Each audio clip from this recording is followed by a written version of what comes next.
Good evening, everyone, and welcome to Monday Night Customs. I'm your host, Cash, and with me, we've got our tech lead, your boy, Dwayne. Hey, what's up, everybody? Welcome to the first day of season 1. How you feeling, Cash? I'm feeling fantastic. It's first day, first game, first analyst desk. It's great. Swipe! All right, so let's jump into it. So, we have two great teams with a great set of clips that we're going to look through. First team, we've got Doomgeek, MILF Hunter, Hector, Dwayne, and the Moose. And on the second team, we've got Wondered, Drop It Like It's Box, Illuminati, That One Dude, and Iron.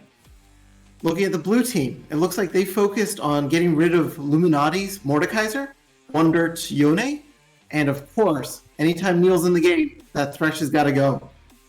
And on the red team, they decided to focus mostly on Doomgeek, taking out his Morgana as well as his Urgot. And then they punished Hector by removing his Amumu.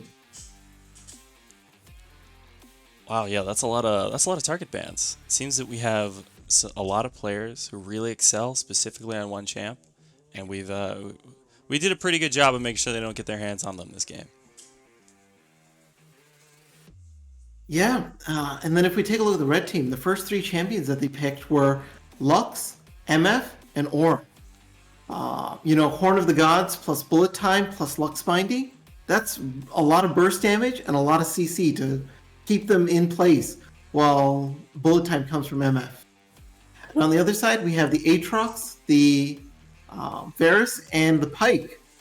A little bit more split, with the Varus sort of providing that poke and that Pyke providing that sort of, CC, and the Aatrox, the Aatrox is just generally pretty good. And after those champs were selected, they threw out the bans to make sure that red team didn't get another tank by taking out two of our most popular tanks. Cho'Gath, who's just a beef boy who eats things, and then of course the CC bot, Palkai. And on the other side, they took out the Wukong, which I was a little bit surprised by because Iron is on the red team, and he's known for his Wukong. And then the Malphite, who's known for, just target, knocking a bunch of people up, which would have been great to stop that MF. Wow, those seem like pretty powerful team comps, Cash. What do you think of how they'll play out on Howling Abyss? Well, I think that Ashe is going to go that sort of support build with that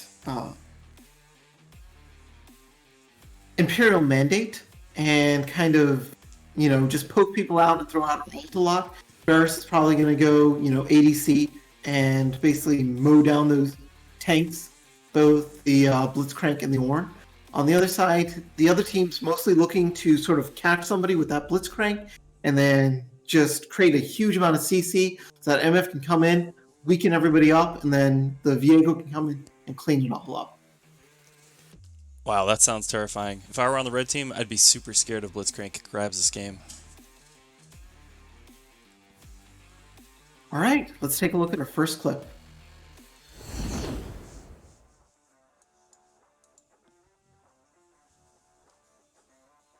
All right, so what we can see, blue team is in, they're pushing forward. They've got sort of pressure. They're going to crash their wave into the enemy tower. We see that Blitzcrank's got control of the right side. He's looking for a catch. Varus is over on that right side. Varus is kind of cleaning things up. Blitzcrank's moving behind. That Aatrox is out. Varus gets caught. There we go. And there the Varus is cleaned up. Viego goes in, grabs that Varus. Oof, what is he doing? Oof, he's cleaned out. The Pyke X was down, even though he didn't kill him. He still gets that reset off of his ult. That Aatrox hits him with the snowball. The Ornn gets caught. He's starting to get hit. The Blitz pulls in the Pyke, but, Pyke's slippery. He gets a move. And Aatrox just comes in, cleans up that Lux. Wow, let's start off with a great movement for the blue team. Just ended in disaster. What do you think the blue team could have done better, Dwight? Oh, it's kind of brutal. It just didn't seem like they were on the same page when they all went in, and they got super punished. Yeah, red team was like, just watch this. They're just able to clean up, take out the Lux, and then all that's left is a Blitzcrank. All right, let's jump over to the next clip. So, once again, blue team is pushing up. We can see, it looks like blue team is winning on objectives, but losing on kills. They've taken out that first tower. They have both of their towers up. They're once again taking their wave. They're going to crash it into red team's tower. Let's see what happens.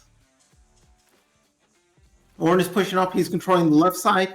He gets pulled a little bit, but it's okay. It's Ornn. That Ashe ult just hits a field goal. We see Blitzcrank is still focusing on that red side, looking for a hook. Nami sorting out. Ashe gets caught. The Ashe gets, basically wiped out with the bullet time. But bullet time's only hitting the Ashe. That Aatrox has free reign. He's just coming in, hitting the back line. I mean, that Viego's in the back as well, but he just doesn't have enough damage. And that Aatrox is just getting reset after reset after reset. Reset on the Aatrox, reset on the Pike. Man, that was bad for the blue team. Wow, yeah. Oh, I mean, man. it feels like both teams are really similar here, and we're seeing how this sort of team comp plays out at the beginning of the game. Both teams have a ton of burst, and then one like reset fighter who is basically unkillable. I mean, neither team has a lot of DPS, so how is the blue team supposed to deal effectively with Aatrox? How is the red team supposed to deal effectively with Viego? And right now, at the beginning of the game, I think Aatrox is just stronger. Yeah, I just feel like there's just not enough way to sort of stop these two hyper carries, especially the Aatrox. I mean, he just cleaned up that backline. All right, let's take a look at our third clip. Once again, it looks like blue team is taking those objectives. They've got that tower reload. Oh, Ashe gets that arrow. They're going in. Ornn gets two knockups. Lux this time with the field goal. Varus gets his ult out, but he only gets one champion. Oh no. Oh no. Aatrox just reset. He's just right there, hitting every single Q, hitting every single ability, and it's just a cleanup. Look at the pentakill. Well done, Wundert. Wow, yeah, that was a stop, and you got to give it to Wonder. You absolutely called it, Cash. He's landing every skill shot. He's a monster on Aatrox this game. It's pretty brutal to see. Yeah, let's watch that one more time.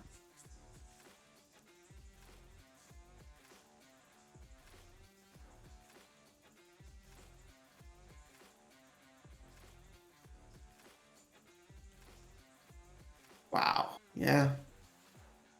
All right. All right.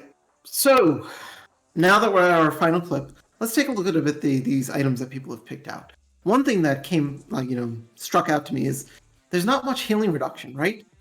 All we have is that Oblivion Orb from Lux.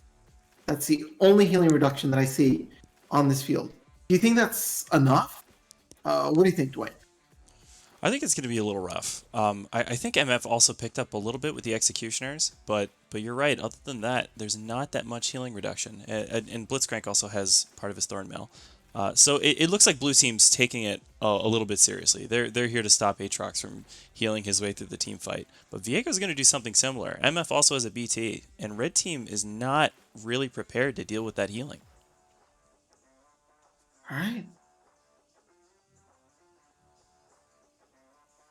So this time, red team, they're pushing forward, but they don't have their inhibitor. Blue team's got the inhibitor.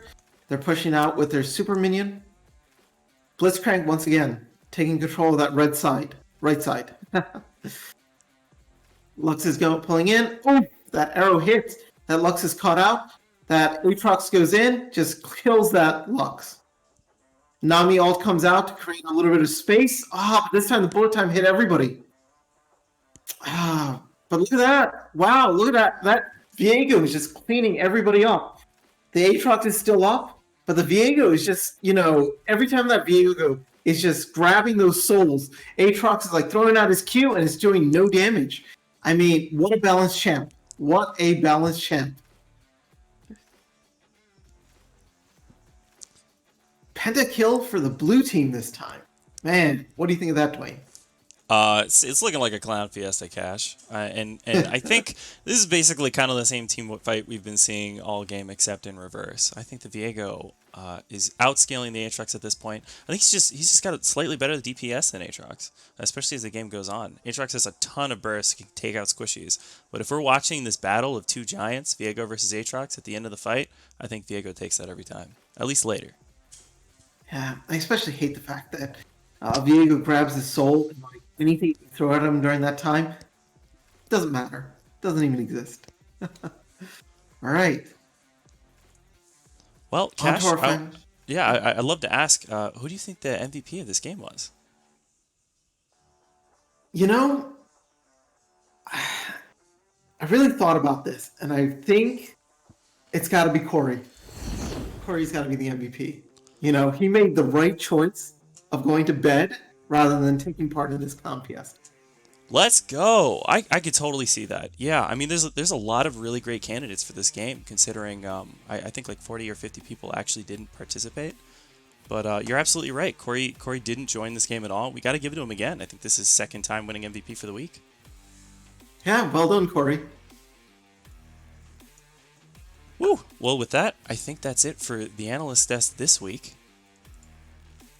We've got a very exciting day of customs this Monday. This is, again, the first day of Season 1. That means we now got two new rating systems, our MMR and SPR. We're switching things up a lot. Our MMR system is now going to use a different algorithm. It's going to be a lot more accurate and give us better matchmaking. And now we have a whole new SPR seasonal power ranking, which will rank all of our players for the season and give you a leaderboard of exactly who is the best player in Monday Night Customs. So join us tonight and get that SPR up, y'all. Come on. I'm talking to you, Corey, Trevor, Haley. All right, I made up one of those names.